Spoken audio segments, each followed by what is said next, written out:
오늘은 금융 얘기 좀 드리고 그 외 일반적인 것들을 오늘 첫 수업부터 좀 다뤄볼게요. 데이터 얘기부터 합니다. 빅데이터랑 비즈니스 애널리틱스. 교과서에도 좀 차용을 했어요.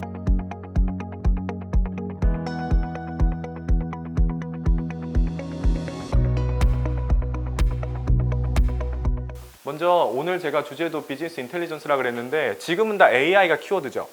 저 졸업할 때 2010년 전후는 다 BI였어요. 비즈니스 인텔리전스. AI가 그렇게 키워드는 아니었거든요. 분야가 다 클래식이기 때문에 이제 다루기 위해서 간 거고요. 여기 써 있는 것처럼 로우 데이터를 의미 있고 비즈니스 가치를 창출할 수 있는 그런 수준으로 만드는데 파이프라이닝이 필요하겠죠. 로우 데이터가 수집되는 것부터 돈이 되는 정보로 바꿔가는 과정인데 데이터 수집도 하고 전처리도 하고 뭐 첨단 무슨 뭐 기능도 넣고 LLM도 갖다 쓰고 이런 파이프라이닝을 합니다. 그 열심히 일하고 데이터워크 하는 건 좋은데 결과가 어떻게 돼야 되죠? 성과가 나야 돼요. 저는 이제 성과 내는 쪽으로 어떻게 데이터를 핸들링하면서 갈 것인가, 이걸 제가 강의를 드립니다. 그럼 애널리틱스는 뭐다? 여기 보시면 이렇게 개념이 확장돼 왔어요. 처음에는 이런 이제 의사결정 지원 시스템이라 그래서 DSS라는 단어가 이 동네 이제 가장 조상님 같은 단어인데, DSS 시절에는 전문가만 썼습니다. 하드웨어도 비쌌고요, 소프트웨어도 비쌌고요.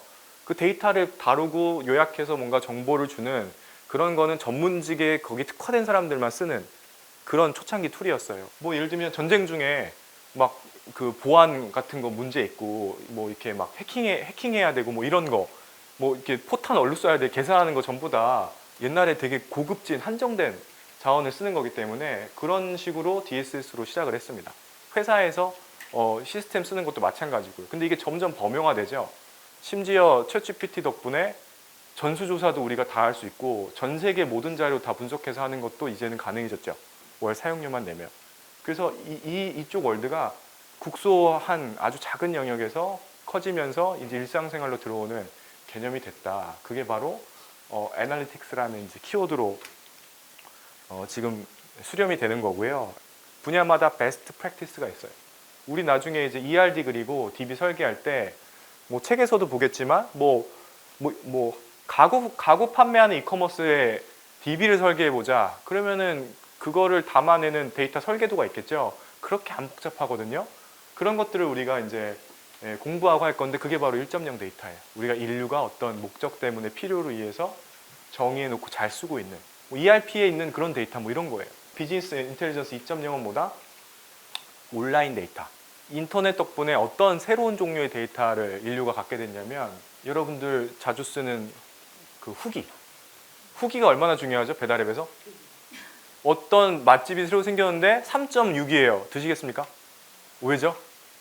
3.6이라니 내 입은 고귀하기 때문에 적어도 4.3은 돼야지, 이런 거잖아요. 그런 소스는 1.0 데이터에서 나온 게 아니에요.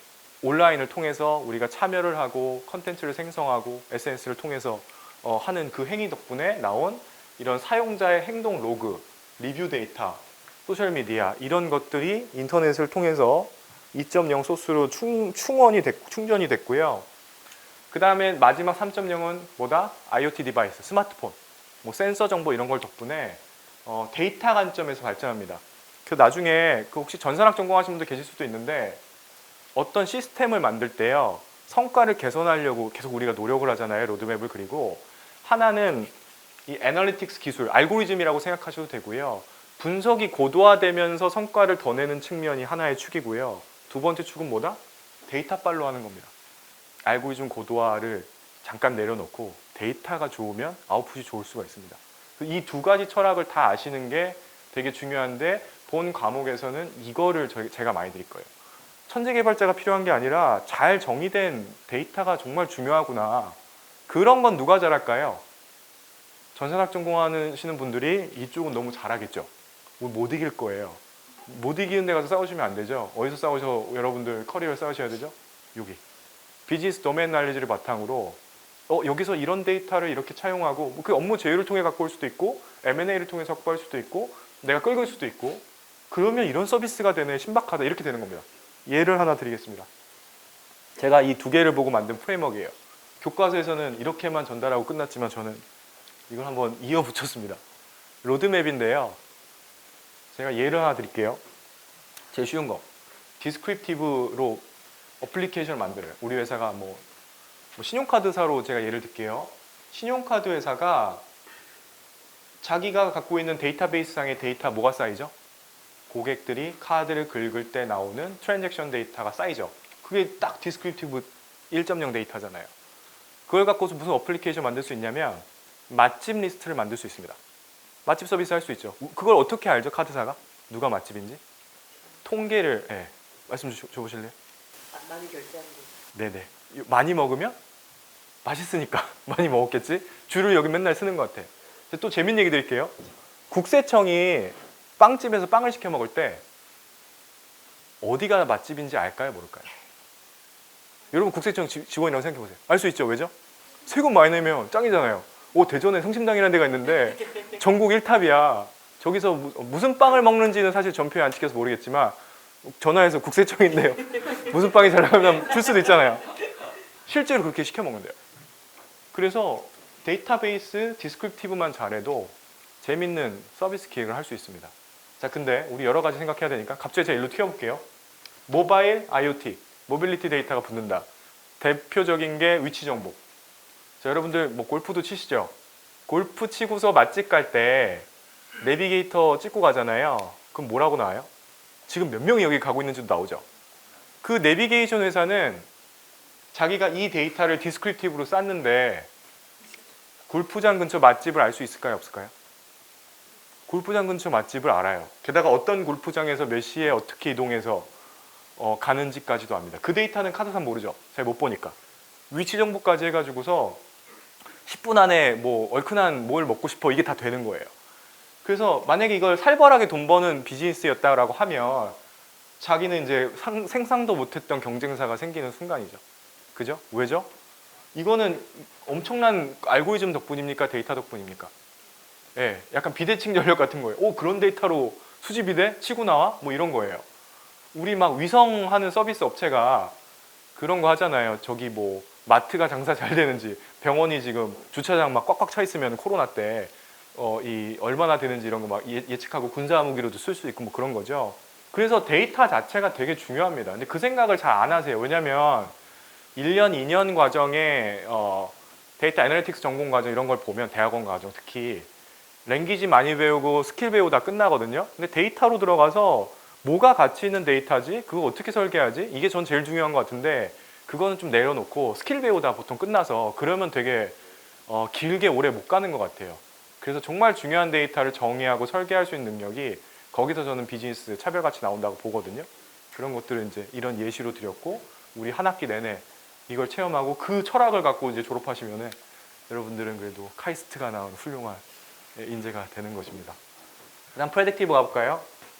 아까 마켓컬리 제가 예를 들었는데 제 그 대학원 선배님이 마켓컬리 CTO를 하셔서 마켓컬리가 자꾸 입에 편해서 자 전복이 있죠. 전복을 내일 몇 개 갖다 놓을지 여러분들이 카이스트 졸업생으로서 만약에 취업이 돼서 본인의 일로 들어온 거예요. 데이터 하는 일인 거죠. 그리고 이거 잘하면 회사의 비용도 줄고 뭐 매출도 줄죠. 왜 매출이 줄냐면 실제 판매량이 이만큼인데요. 재고가 너무 많으면 어떻게 돼요? 이거 손실이고 전복은 다음날 막 상하겠죠. 이거 다 코스트라서 일로 붙어야 되고 너무 안 갖다 놓으면 어떻게 되죠? 이 기회비용이 날아가죠. 그래서 둘 다 타입 1, 타입 2 비용이라서 요 동네는 미래 재고 관리를 미래 예측 잘해서 재고 관리만 잘해도 바로 KPI가 돈으로 바뀝니다. 동의하시죠? 그거 잘하시는 분은 회사에서 승승장구하는 거예요. 나중에 그게 제일 중요합니다. 손익관리할 때. 뭐 여기다가 써놨는데 콜센터가 그 콜 수요 예측이 손익관리의 가장 핵심 부분이거든요. 너무 많이 그 대기를 시켜놓으면 어떻게 되죠? 돈이 줄줄 새는 거고 너무 적게 해놓으면 어떻게 되죠? 여러분 경험 많이 하시죠? 전화를 안 받아. 왜 이렇게 전화를 안 받아? 30분째 안 받아. 누가 얘기나 보자. 그게 그런 거예요. 근데 이제 프리스크립티브까지 가려면 예측한 다음에 우리 상담원 숙련도 A급, B급, C급 뭐 이렇게 있어서 잘하시는 분이랑 초짜랑 요 정도로 하면은 커버가 안 될 것 같고 다음 달에 뭔가 이벤트 때문에 난리 날 것 같으니 지금부터 빨리 뽑아서 인턴부터 시작해서 빨리 몇 명을 늘려놓고 뭐 이런 걸 막 짜야 되잖아요. 첨단으로. 그렇게 가는 게 바로 프리스크립티브입니다.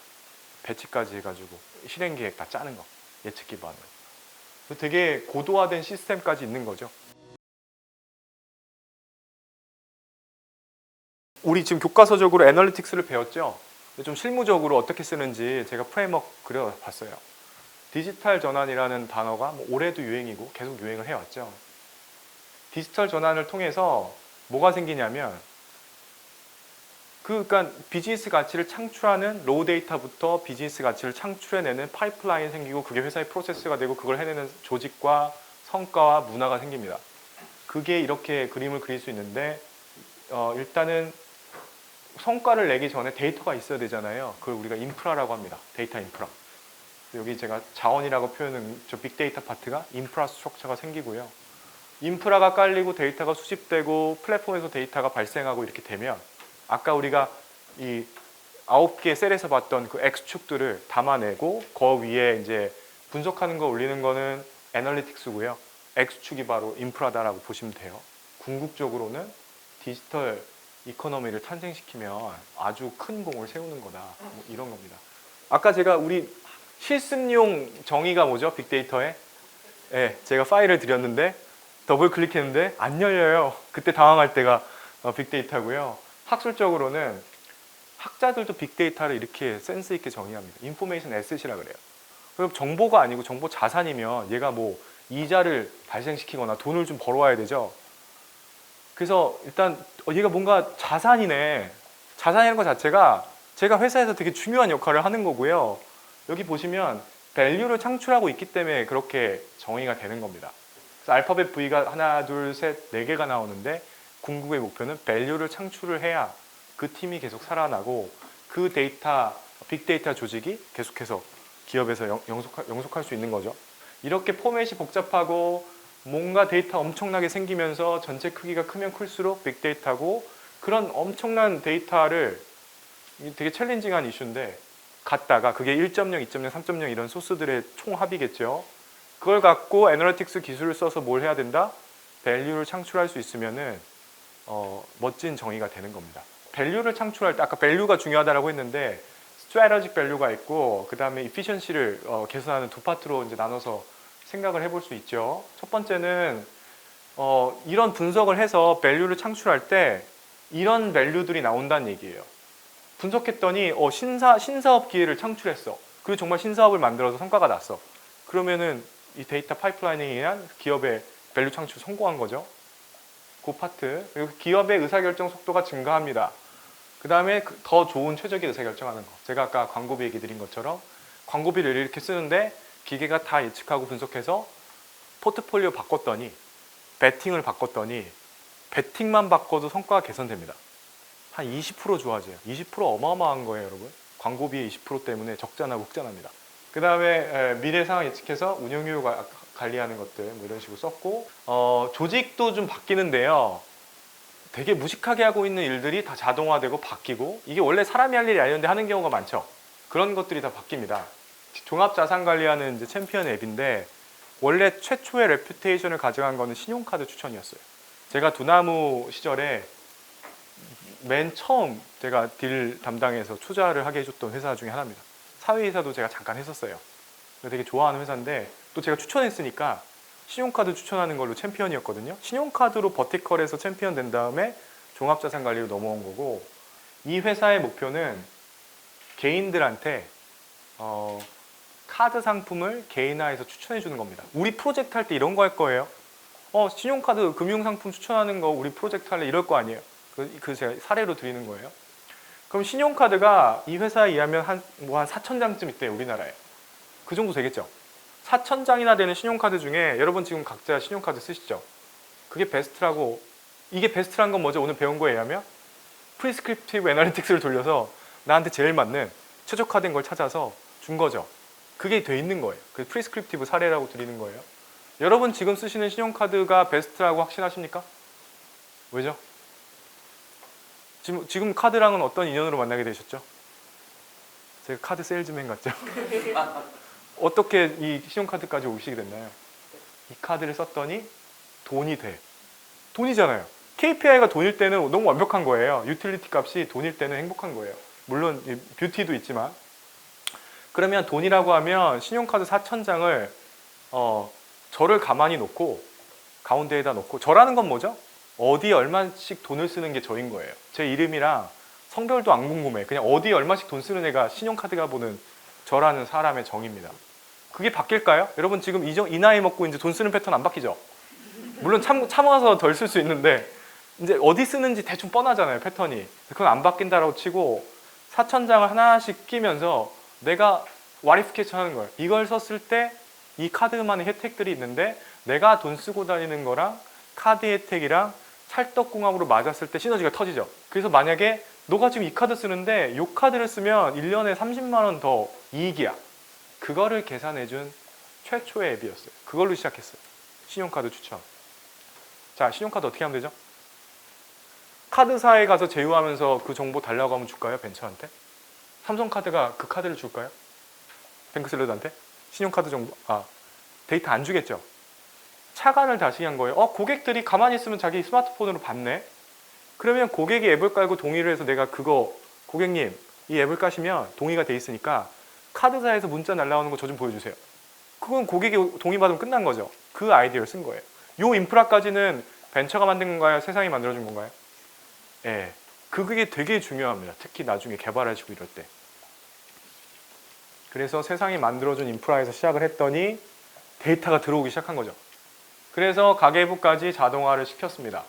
그럼 가계부라는 게 자동화됐고 신용카드도 결국에 어떤 카테고리에 얼마씩 혜택을 줄지가 나오니까 둘이 이제 매칭하는 레이어가 돼서 얼마나 혜택이 있는지 계산이 된 거죠. 그렇게 해가지고 뽑아준 거예요. 이렇게 한번 만들면 전수조사한 거죠.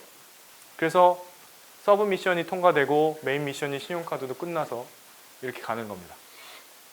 이게 뭐냐면 이게 이제 어떤 신용카드가 추천되는지 보여드리려고. 근데 이거를 너무 솔직하게 답변하시면 사생활이 드러나기 때문에 적당히 거짓말로 적당히 주시면 될 것 같습니다. 어떤 카드에 관심 있으십니까? 신용카드 클릭해 드릴게요. 자, 둘 중에 뭐가 더 좋으세요? 마일리지. 한국 마일리지. 여기서 이제 너무 이제 적당히 블러핑해서 주시면 될 것 같습니다. 얼마 쓰십니까? 500만 원. 갑자기 또 저 기가 확 죽는데요. 왠지 저기 버스 지하철 안 타실 것 같은데 카카오 택시로 제가 50만 원 갈게요. 휴대폰도 이거 얼마 안 하니까 뭐 그냥 찍을게요. 자, 뭐 좋아하세요? 스타벅스 얼마 할까요? 10만 원. 네. 영화는 혹시 보십니까? CGV도 한 10만 원 할까요? 월이죠, 월. 네. 1년이라고 하면 갑자기 너무 짠해지는데 1년이라고 하시면. 마트는 혹시? 역시 50만 원 쾌척하겠습니다. 백화점은 신세계도 뭐 한 100만 원 지를게요. 하나만 더 할게요. 빵집 뭐 어디 가세요? 성심당. 뚜레쥬로. 뭐 이것도 한 10만 원? 네. 결과 볼까요? 자, 삼성카드 혹시 이 탑3에 지금 쓰시는 게 있나요? 없습니다. 인생을 좀 수정하셔야 될 것 같습니다. 보시니까 어떠세요? 이게 이렇게 더 혜택이 있다라는 것들 이제 보여주는 건데, 자, 여러분들 이런 아까 추천 결과 나왔죠? 그게 여러분들 프로젝트 할 때도 이런 거 하나 만들고 끝나는 거예요. 이건 카드 예시고. 그러면 여기서 지금 우리가 데이터를 뭘로 모았죠? 서베이로 모았죠. 실제로는 서베이로 모으나요? 1.0 데이터. 카드사는 그 긁으면 자동으로 이렇게 나오잖아요. 그래서 이거는 데모 버전이었는데 우리 수업하고 과제할 때는 이런 식의 업무 기술서를 씁니다. 먼저 어떤 데이터들이 필요한지, 개인 사용자들의 신용카드 사용 이력, 날짜, 시간, 금액, 가맹점을 실시간 수집하고 그걸 통해서 어디에 돈을 주로 쓰고 어떤 카테고리가 뭔지. 이게 원래 로우 레벨 데이터 트랜잭션 쌓아서 파생할 수 있는 건데 지금 우리가 서베이를 통해서 한 거죠. 어디 얼마 쓰세요? 빵집 뭐 쓰세요? 그렇게 해서 갔습니다. 그래서 이런 식으로 이제 데이터 관점으로 뎁스를 하나 낮출 때 ERD 그릴 때는 고객은 고객 아이디, 고객명, 나이대, 성별, 회원가입 이런 정보로 구성된다. 우리가 이미 서비스 많이 써보셔서 상상하면서 이 정도 만들 수 있거든요. 그 다음에 고객은 뭐 하나 이상의 신용카드 보유할 수 있게 비즈니스 룰이죠. 그런 거 사장님이 쓰는 거예요. 이렇게 우리 회사는 이런 서비스를 해. 결제 이력은 뭐 결제일, 시간, 금액, 가맹점 코드로 구성된다. 나중에 데이터 설계 그렇게 할 거예요, 실제로. 신용카드는 카드 아이디, 카드명, 카드회사명, 연회비, 계약기간 등의 정보를 갖는다. 한 장의 신용카드는 여러 제휴 혜택을 가질 수 있고, 제휴 혜택이라는 거는 어디 얼마씩 할인해 주는지, 빵집 얼마 할인인지, 스타벅스 뭐 한 달에 20만 원까지 얼마 할인 뭐 그런 거 있죠. 다 정리를 해놓고 데이터로 해놓으면 아까처럼 룰을 만들 수 있어요. 그 하나의 체계를 설계해 보시는 게 여러분들의 경영대에서 제가 추구하는 데이터적인 역량입니다. 핵심 서비스, 밸류를 창출하는 서비스 만들기 위해서는 여러분들 위로하려고 일부러 이렇게 쓴 거예요. 프로그램을 잘하는 천재 개발자보다는 우리 아니니까 필수 데이터를 정확히 설계할 수 있는 데이터 아키텍처 전문가가 필요하다. 도메인 날리지가 있는 비즈니스 스쿨에서 할 수 있는 거고요. 오히려 엔지니 개발 코어 하시는 분들이 이런 거 모르니까 못해요. 안 그러면 개발자분들이 다 잘하게 해요. 그래서 여러분들이 승리할 수 있는 이 전략적 포지셔닝 하기가 너무 좋은 구성이고, 제가 그렇게 또 한 학기를 리드할 거라는 거를 약속을 드리고, 다 잘 맞추시면 이런 관점이 탑재돼서 엄청난 시야가 생기실 거다라고 말씀을 드리겠습니다. 그리고 이제 핀테크 쪽에서는 이런 커브 많이 그리거든요. 커브가 이렇게 활처럼 생겼죠. 활처럼 생겼는데 위로 더더더 붙을수록 이 데이터 갖고 이렇게 모델을 만들었을 때 그게 없는 거 대비 얼마나 올라갈 거니를 보여주는 것들을 이제 시각화 도표를 우리가 이렇게 차트를 씁니다. AUC 커브를 그린다고 얘기를 해요. 그래서 이렇게 좌측 우측 상향으로 꺾일수록 더 좋은 데이터로 구워진 더 좋은 모델이라는 얘기고요. 프레임워크에서 KPI 올리는 영역이 있었고, 궁극적으로 디지털 플랫폼 만들어야 된다고 말씀드렸죠. 거래를 담는 그릇, 그게 플랫폼이거든요. 거래를 담는다는 거는 매출이 잡힌다는 얘기입니다. 무조건 잡히는 거죠. 그 한 끗 차이로 어마어마한 차이가 있는데, 그거의 끝판왕인 도미노 애니웨어를 보여드릴게요. 이거 북미 도미노 피자 사례예요. 한국 도미노 아니에요. 미국에서 도미노 피자를 애니웨어이라는 플랫폼을 통해서 피자를 쉽고 빠르고 편하게 주문할 수가 있습니다. 여기 보시면 주문되는 영역들이 나오죠. 디바이스. 맨 첫 번째가 뭐예요? 맨 첫 번째 두 개가 구글 홈이랑 알렉사예요. 여러분, 한국이 IT 강국이고 배달 어플리케이션도 우리 되게 많잖아요. 근데 이렇게 잘하는 나라에서 여러분 음성인식 스피커로 김치찌개나 김밥 시켜보신 분 있으세요? 없죠? 근데 미국이 얘네가 이걸 먼저 했어요. 음성인식 스피커에다가 페퍼로니 피자 시켜줘 하면 주면 돼요. 그리고 슬랙 메신저로도 주면 돼요. 자동차에서도 주문 되고요. 트윗에서도 주문 돼요. 제일 황당한 건 이거예요. 여기 텍스트라고 써있죠? 이 사람이 주문하려고 뭐 했습니까? 폰을 열고 이모티콘을 피자를 보냈어요. 그게 어떻게 됐어요? 주문 완료. 이거는 사전에 등록한 사람한테만 이렇게 해줍니다. 이게 되면 무서워서 이거 잘못 스치면은 막 피자 세 판 오고 막 그러지 않을까요? 가끔 잘못 전화하잖아요. 네, 약간 이런 거예요. 이거를 카카오톡 버전으로 하면 뭐 하와이안 피자 누르면 하와이안 피자 주문되고, 페퍼로니 누르면 페퍼로니 되는 이런 느낌인 거죠. FNF도 할 수 있고. 이런 것도 우리나라도 안 하는데 미국의 IT 회사가 아니고 피자 회사가 이걸 했다고요. 피자 회사가 보통 이런 거 어떻게 만들죠? 홈페이지 자기가 만드나요? 심지어? 피자 회사는 누가 만들죠? 에이전시 통해서 하죠. 보통 그렇잖아요. 에이전시 통해서 의뢰해서 하지 자기가 개발자 막 채용해서 이런 걸 안 하는데, 이 회사는 도미노 대표님이 우리는 IT 회사로 탈바꿈 할 거다라고 천명하고 개발자를 뭐 100명, 200명 뽑아서 100명, 200명 미국에서 뽑는 거 엄청난 예산입니다. 그래가지고 이걸 자체로 만들었어요. 그래가지고 애니웨어라는 플랫폼을 만들게 된 거죠. 이런 게 생기면은 이 새로운 플랫폼에서 매출이 잡히기 시작합니다. 처음에 1%, 2%, 3% 냈다가 지금은 몇 프로 될까요? 이 비중이. 이게 80% 넘겠죠. 네. 그래서 이렇게 디지털에서 고객의 거래를 처리하는 주문 플랫폼이 있는 게 되게 중요한 역할을 하고요. 이걸 통해서 전 세계 최고 수준의 피자를 주문하는 거에 대해서 거의 이 정도 수준의 거래 편의성을 제공하게 됐습니다.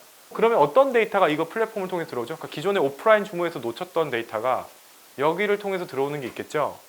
이 회사는 뭘 하냐면 오프라인에서도 포스 단말을 통해서 매출 언제 발생하고 이건 알 수 있어요. 근데 여기는 어떤 지역에 어떤 사람들이 언제 무슨 메뉴 먹는지가 다 잡히죠. 그리고 뭘 검색하고 어떻게 하는지가 다 잡히기 때문에 하나의 실험장을 만들 수가 있습니다. 그래서 갑자기 신제품 피자를 어떤 주에서 어떤 타겟으로 대상으로 마케팅했을 때 성과가 좋은지 나쁜지 이런 것도 막 실험하면서 할 수 있죠. 게다가 A/B 테스트까지 할 수 있고. 그렇게 되면 그 조직에 그 힘이 생기고요. 그 노하우가 늘어나고요. 그렇게 피자를 잘 파는 모든 노하우가 생기겠죠. 실험하면서. 보니까 인공지능 시대에 인공지능 기반의 신사업을 하거나 비즈니스 기획을 하거나 뭐 우리 프로젝트를 한다? 제일 중요한 게 뭐지라고 생각하니까 제가 드리고 싶은 메시지는 인간 수준에서 생각하시면 안 돼요. 아, 내가 하던 거를 얘가 이제 잘하겠네. 이거는 너무 왕초보. 나를 뛰어넘고 내가 초천재 AI라고 생각하고 그걸 할 수 있다고 믿고 가야 돼요. 그래야 챗GPT도 나오는 거고 그래야 신박한 게 나옵니다. 그래서 인간 수준의 사고를 넘는 생각의 전환을 좀 드리려고 요거는 우리 이번 학기에 커버할 내용이랑 조금 다른데 그래도 중요한 교양이라고 생각하시면 좋을 것 같아서 준비를 했습니다. 일단 첫 번째 장표는 인트로덕션이에요. 인류 역사상 최초로 인간보다 뛰어난 지능을 대중적으로 광범위하게 만드는 발명품입니다. 그림으로 보시면 자, 아까 제가 강의했던 계속 그게 나오죠. 데이터에 양과 질을 포함해서 오른쪽으로 갈수록 훌륭한 데이터가 많이 있는 거예요. 그걸 통해서 만든 지능의 퍼포먼스가 이렇게 위로 갈수록 커지는 겁니다. 그러면 AI 우리 딥러닝 시절 나오기 전에도 소프트웨어는 항상 있었고 DSS 시절부터 전통적인 기계학습 알고리즘은 퍼포먼스를 이렇게 냅니다. 가다가 어떻게 돼요? 눕죠? 왜 누울까요? 인간이 룰 베이스로 가르치면서 만든 거기 때문에 엄청 똑똑한 사람 10명까지는 만드는데 초지능은 못 만드는 거예요. 인간이 할 수 없었던 지능은 못 만들어요. 똑똑한 인간을 답습하는 수준이기 때문에 수렴합니다. 그죠? 근데 딥러닝의 발명으로 인해서 챗GPT 생각하시면 되는데 상상할 수 없었던 지능의 포인트가 나와요. 예를 들면 인간이 이 정도 한다 그러면 그거 뛰어넘는 거를 만들 수 있는 발명의 순간이 된 거고 여기에 대한 건 이제 인간의 상상력에서 나오는 거예요. 우리가 상상 못해요. 우리가 우리 지능 정도만 봐도 힘든데 나보다 10배 똑똑한 애를 어떻게 알아요? 외계인이 나오면 내가 질 거 아니에요. 예를 들면 그 지능의 차이로 인해서 일단 저런 거 만들 수 있어? 에 대해서 이론적 배경은 Universal Approximation Theorem이라는 이론이 있어서 어떠한 태스크를 기계한테 시키려고 하는 건데 얼굴 분류한다든지 뭐 이런 거 그 태스크가 만약에 학습이 된다라고 치자 옛날에는 그 학습 룰을 인간이 짜내기 해서 기계한테 그냥 계속 쌓았어요. if 된 룰을 1200개 만들어서 부정거래 뭐 이런 거 있죠. 금융정보분석원에서 그 금융 프로드 되는 것들을 회계사님들이랑 막 만들어가지고 그 룰대로 태워가지고 그 룰 걸리면 이제 레포트하고 이게 지식을 가져갔던 방식인데 이제는 그렇게 하는 게 아니라 만약에 부정사기, 금융사기가 발견되고 학습이 된다라고 치자. 그러면 기계가 네가 알아서 찾아 이런 거예요. 좀 더 쉽게 말씀드리면 제가 지금 셀카를 찍어서 페이스북 메타에 올리면 누구든지 다 알죠. 그게 왜 되죠? 전 세계 20억 명 사용자에 대해서 얼굴 식별이 돼 있는 거죠. 여러분 20억 명 제가 사진을 드릴게요. 분류하는 룰 찾을 수 있을까요? 학교를 그만두시겠죠. 이 과목은 내가 이수할 수 없다. 인간이 할 수 있는 일인가요? 20억 명 사진을 보고서 이 사람은 이렇게 생겼으니까 누구고 이거를 룰로 만들 수 있을까요? 못해요. 그건 원래 인간이 못했던 거예요. 그런 소프트웨어 없었어요. 있었다고 해도 정확도가 무슨 뭐 50%도 안 됐겠죠. 근데 지금은 어떻게 해요? 그 인자는 외계어예요. 기계끼리는 다 알아요. 우린 몰라. 근데 되니까 쓰는 거예요. 이런 시대가 된 거예요. 초지능이란 그런 겁니다. 이미 그 안면인식은 라이브가 됐죠. 정확도 99.9%. 그러면 20억 명 사진을 보고 누군지 식별하는 태스크가 인간은 어떻게도 만들지 모르겠지만 학습 가능한 거라고 일단 믿는 거예요. 이게 종교예요. 그게 학습이 될 것 같아. 믿어. 그리고 데이터를 주고 기계한테 때려놓고 인프라 주고 찾으라고 하니까 기계가 해온 거예요. 그래서 이게 된다라고 사람은 안 믿었기 때문에 이런 거를 상상할 수 없었는데 누군가 꿈을 크게 꾸면 이걸 만든 거예요. 그래서 교훈이 뭐다? 꿈을 크게 꿔야 됩니다. 그게 된다 믿으셔야 돼요. 안 믿기 때문에 그런 기회가 안 오는 거예요, 여러분. 저는 그래서 그런 트레이닝을 좀 많이 하고 있는데 이러한 비밀을 알고 있더라. 이게 항상 학습할 수 있다는 것들이 이 이론에 의해서 보장되어 있습니다. 그거 믿으시란 거예요. 그게 뭔지 모르겠는데 만약에 학습이 된다고 치자. 애당초 학습이 될 거였으면 딥 인공신경망에 데이터 때려놓고 학습하면 얘는 학습이 된다. 그 믿음에서 출발한 거예요. 그 믿음이 있었기 때문에 요 엄청난 데이터 다 때려 넣어서 어마어마한 퍼포먼스를 내는 챗GPT 4.5까지 나온 거죠. 자, 인간이 개입하지 않았기 때문에 인간의 지능을 뛰어넘게 되었다. 동양 철학 같지 않습니까? 나를 내려놨을 때 나보다 뛰어난 걸 갖게 된 거예요. 동양 철학이에요. 기존 머신러닝과 딥러닝의 차이는 사람이 들어가죠. 사람 데이터 마이너 옛날에 우리 과목명도 좀 데이터 마이닝인데 데이터 분석가가 들어가서 자기가 배나라 감나라합니다. 내가 은행을 25년 다녔는데 이런 애들은 얘들 좀 안 되네. 이런 고객들은 신용카드 주면 안 돼. 이런 고객은 돼. 뭐 한도 조정할 거 아니에요. 그 이프된 룰들이 있겠죠. 뭐 초년생인데 핸드폰 자꾸 밀림이 오고 이러면은 한도 확 깎아버려 이런 거 있을 거 아니에요. 그런 것들을 무슨 데이터를 쓸지부터 데이터 조건을 어떻게 걸지를 기계랑 같이 찾으면서 룰을 세팅합니다. 룰 베이스드로. 그러면 이게 나오고 자동화된 시스템 나오죠. 잘 돌아가요. 짱짱하게 돌아가요. 근데 지금은 그 사람 역할을 내려놓고 어떤 변수를 어떻게 쓸지도 사람이 관여 안 해요. 데이터 인풋 다 때려놓고 아웃풋만 주고 너가 찾아. 옛날엔 찾아서 기계한테 심는 작업을 했거든요. 진짜 저 박사과정 때만 해도 그런 뭐 프로드 디텍션 프로젝트 하면은 전문가들이 와가지고 막 보면서 룰 만들어가지고 프로그래머가 옆에서 받아주고 하드코딩하고 막 그랬어요. 그 룰이 한 3,000줄 들어간 게 그 시스템의 핵심, 알고리즘 이런 거였는데 이제 그게 아니죠. 그걸 누가 한다? 기계가 더 잘하니까 하는 거예요. 사진 20억 명 얼굴 사진을 주고 어떻게 했을 때 누군지를 못 만들죠. 그런 프로세스도 아까 유니버셜 어프로크시메이션 티어렘에서 믿음을 갖고 왔을 때 만들어준다. 탁월한 게 나온 거죠. 강아지 사진 만장, 고양이 사진 만장을 주고서 옛날에는 아 이렇게 생긴 고양이고 이렇게 수염이 있을 고양이다라고 막 했는데 지금은 그게 아니고 기계가 알아서 인수분해하죠. 피처를 추출하는 거예요. 그냥 자기만의 기계 언어로. 뭐만 잘하면 돼요? 방법론은 지가 알아서 찾는 거고 강아지, 고양이 정확도만 높이면 되는 거예요. 정확도 높일 때까지 너가 계속해서 쪼개고 분석하고 녹이고 해가지고 인수분해하든 뭘 하든 다 해서 그런 그 조합관계를 복잡다단하게 만들어서 나한테는 강아지, 고양이 정확도 99.9만 가져와. 이렇게 되는 거예요. 그래서 이걸 블랙박스라 그러는데 얘가 숨겨서 블랙박스가 아니고요. 다 깠는데 인간이 이해를 못해서 블랙박스예요. 그죠? 인간의 지능으로 이해할 수 없습니다. 이런 철학을 잘 아셔야 돼요. 이게 오픈 AI 다니는 박사님한테 밥 먹으면서 제가 물어보고 얻어낸 인사이트인데 자기네 팀에서 그 누구도 기계한테 언어를 가르치려고 한 적이 없다. 언어를 배울 수 있는 이 환경을 세팅해 준 거다. 이 프레임워크를 제가 좀 짜봤는데 컬럼이 두 개가 있죠. 첫 번째는 기계한테 학습을 시킬 때 제공된 데이터가 누가 준 거냐. 두 번째는 누가 학습한 거니. 그러니까 인풋 데이터 누가 준 거야, 누가 학습한 거야. 전통적인 머신러닝은요. 휴먼이 만들어 놓은 데이터를 학습해서 뭐 아파트 담보대출이 됐든 뭐 통신 이탈이 됐든 뭐 이런 거 있죠. 그 데이터를 학습해서 인간과 기계가 같이 학습했습니다. 뭐 CRM 전문가가 만든 무슨 고객 이탈 룰 개발이라든지 대출 해줘 말어 이런 것들. 딥러닝은 뭐가 빠진 거죠? 인간이 여기서 빠졌어요. 근데 아직 인간의 역할이 남아있죠. 여러분 기계한테 딥러닝 학습을 위해서 사람들이 채점해주고 피드백해주고 막 그러잖아요. 다음은 무엇입니까 하면 이제 뭐 강아지, 전봇대 뭐 이런 거 하잖아요. 그게 21세기 그 간에 그 집에서는 아르바이트 있죠. 옛날에 인형 눈꼬매는 뭐 이런 식의 인간이 기계를 학습시키기 위해서 기계가 먹을 밥을 인간이 지어주는 그 마지막 태스크라고 생각하거든요. 그런 플랫폼들.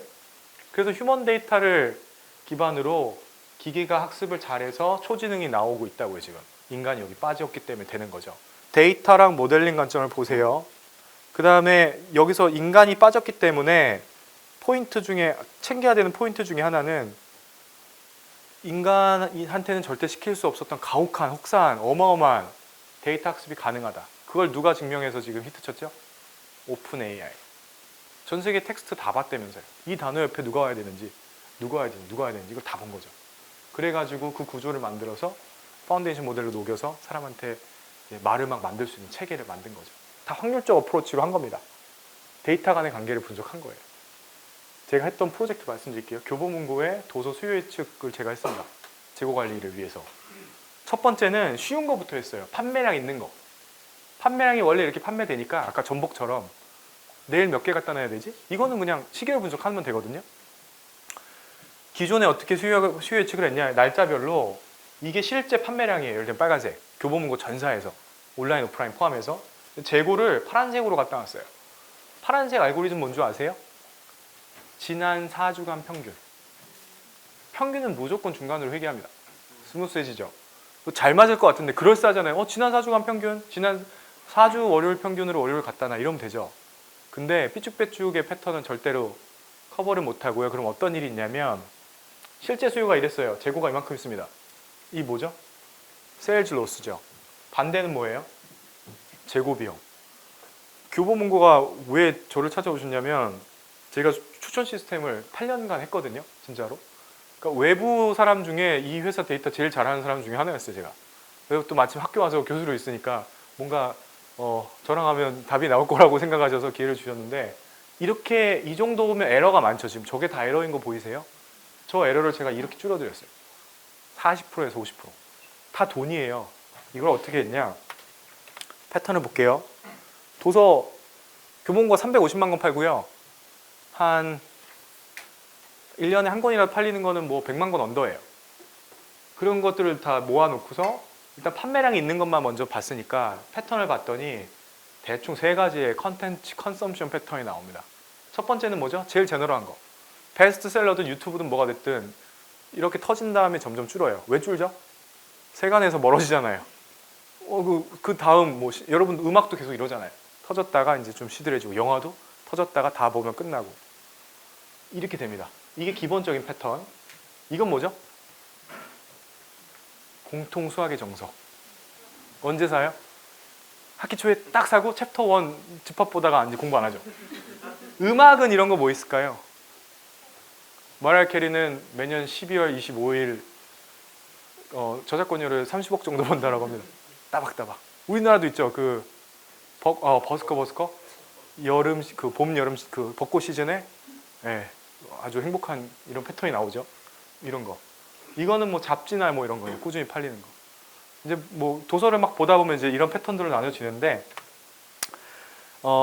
이제 AI 알고리즘 중에 시계열 분석하는 거를 LSTM이라는 알고리즘이 있어요.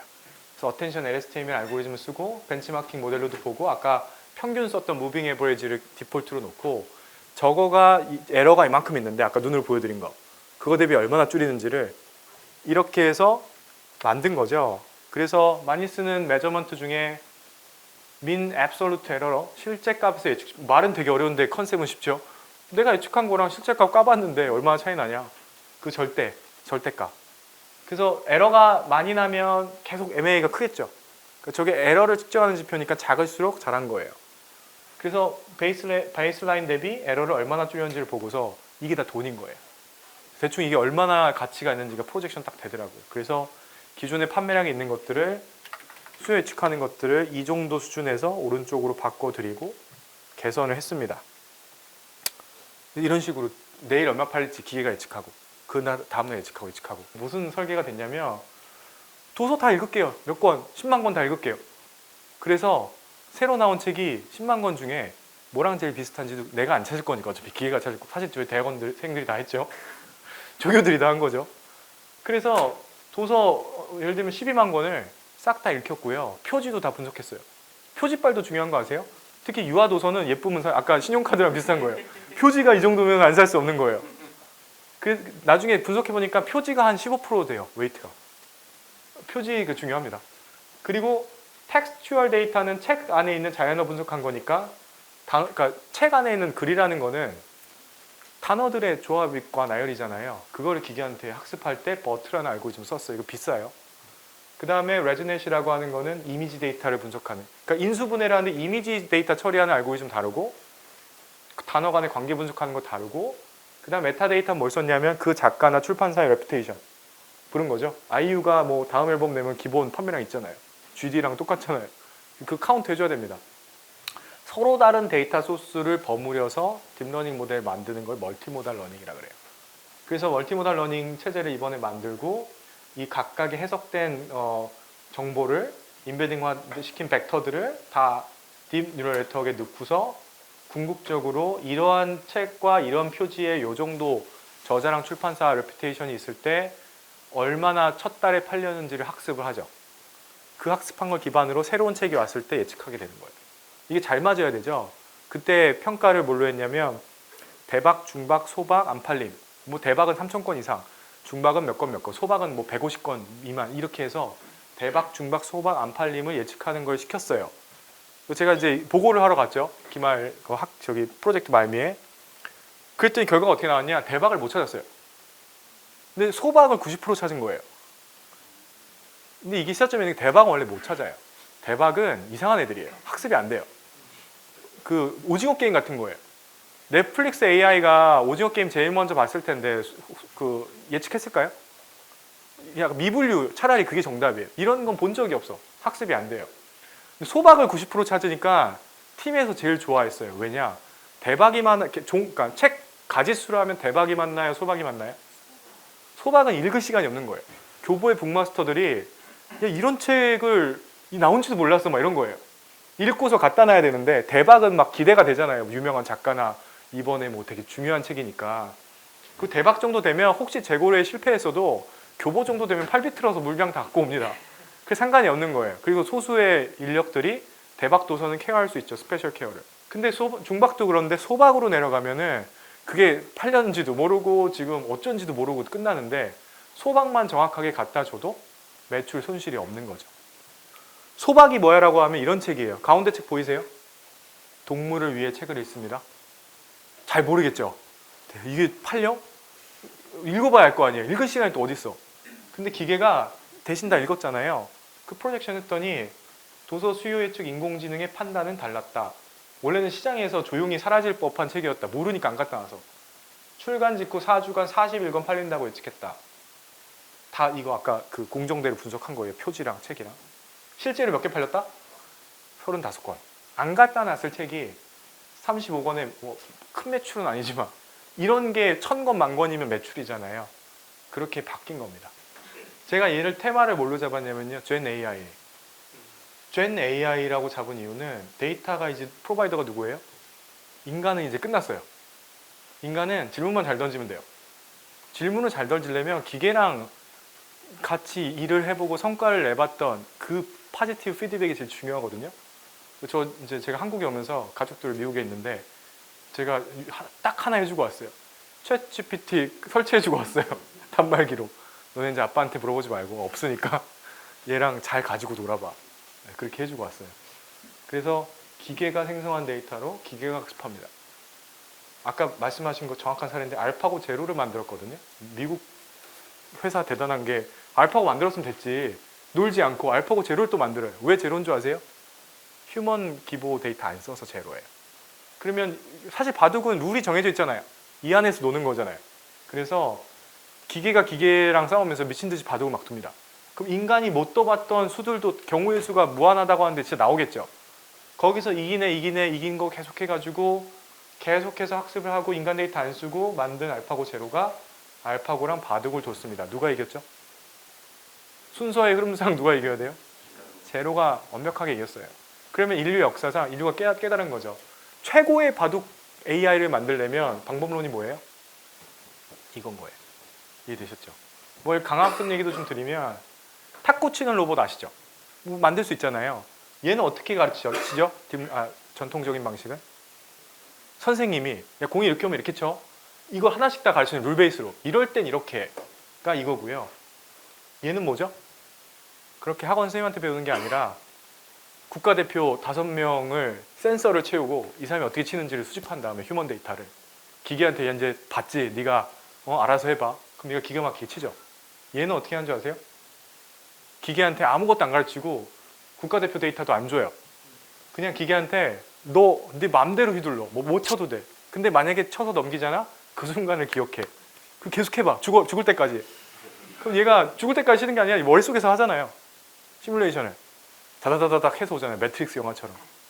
그래서 나중에 한 일주일 지나면 얘가 제일 잘 쳐요. 그리고 기계가 관절이 기계잖아요. 사람한테 배우면 기계라는 사실이 있습니다. 이 가동 범위가 사람 안에서 학습이 돼서 끝나요. 근데 얘는 가제트 팔처럼 되겠죠. 그래서 더 잘 쳐요. 그런 차이점이 있습니다. 그래서 얘가 이깁니다. 동의하십니까? 이 디테일을 많이 아실수록 여러분들 수준이 확 올라가거든요. 학계에서도 이제 분위기가 좀 바뀝니다. 전통적으로 가장 엄밀하고, 여러분 그 논문 탑저널에 논문 쓴다 그러면 어떤 느낌인 것 같으세요? 진짜 막 되게 엄정하고 교수님들 막 가운 입고 막 10명이 막 채점하고 막 이렇게 막 논리의 큰결을 막 파고 막 그럴 것 같잖아요. 그러면서 완벽한 이론적인 인과관계, 이게 정말 소셜 사이언스로서 또는 내추럴 사이언스로서 의미가 있고 누가 해도 반복되는 만변 우주의 진리인지 그런 것들을 탐지해서 그런 거에 좀 어느 정도 퀄리티가 있으면은 이론으로 인정해주고 이렇게 가는 게 학문 전통적인 분야였거든요. 근데 이제 트렌드가 좀 바뀌어서 그게 왜 됐는지는 잘 모르겠는데 해보니까 좀 잘 나와요. 그러면 일단 지식으로 인정을 해주는, 그리고 그 디테일은 나중에 파봐, 후대가. 그걸 우리가 이제 프레딕티브 모델이라고 하는데, 기존에 알려지지 않은 언노운 패턴을 찾는데 기여를 해서 뭐가 나왔어요. 예를 들면 왠진 잘 모르겠는데 이렇게 AI 쓰고 꾸우니까 정확도가 이렇게 올라갔어요. 기가 막히게 뭘 찾았어요. 블랙박스인 것도 인정하는 거죠. 일단 그러면 좀 받아줍니다, 이제. 그래서 프레딕티브 애널리틱스 이런 것들이 이게 치고 나가고 그 다음에 인과관계 분석하고 이런 식으로 순발력이 바뀐 거예요. 왜냐하면 이런 엄청난 퍼포먼스를 내는 게 빵빵 터지잖아요. 노벨상까지 받았죠. 지금도 그거 다 완벽하게 설명한 사람 없거든요. 그 메커니즘 너무 복잡한데, 근데 결과적으로 단백질 구조 찾았잖아요. 그런 식으로 이게 바뀌는 거예요. 그래서 심지어 학계처럼 보수적인데도 트렌드가 이렇게 좀 바뀌고 노벨상까지 받는 마당에 앞으로 100년간 인간이 노벨상 많이 받을까요? 기계가 많이 받을까요? 물론 그 기계를 쓴 인간이 받는 건데, 예, 이제 R&D의 영역도 기계 안 쓰면 리서치 못 합니다. 거꾸로 생각하면 뭐예요? 기계 때문에 노벨상에 근접한 논문 쓸 확률이 이제 생긴 거예요. 저 같은 일반인도 이제 AI를 잘 써먹으면 완전히 하이라이트 받을 수 있는 걸 해볼 수 있는 거고, 그 기회를 여러분들이 각자 찾으셔야 돼요. 이거를 제가 여기까지 오늘 수업하고, 다음 주에 제가 그 투자해서 돈 버는 AI, 이거 막 드라마 같은데요? 다음 주에 제가 막 말은 해놓고 다음 주로 넘겼네요. 다음 주에 꼭 오시라고. 네, 그렇게 진행하도록 하겠습니다. 네, 그러면은 오늘 수업 고생하셨고요. 혹시 질문 있으세요?